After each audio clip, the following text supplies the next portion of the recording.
Hello and welcome to the Dacia Duster Explorers YouTube channel. My name's Adam and I'm one of the Dacia Duster Explorers. In these videos you'll see myself and other explorers driving green lanes, commonly known as the hobby of green laning.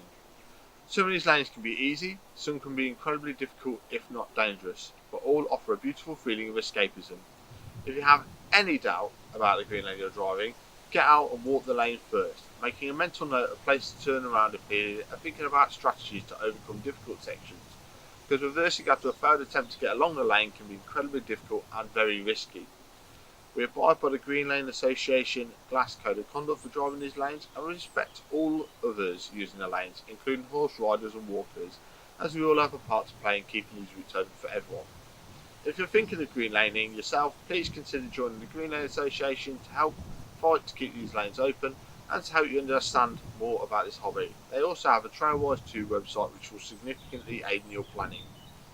Please don't forget to like and subscribe to the YouTube channel to get updates on new videos and check out our previous massive video collection. For more information head to the website www.daciadusterexplorers.co.uk, and finally, thanks for watching, stay safe and enjoy your trips.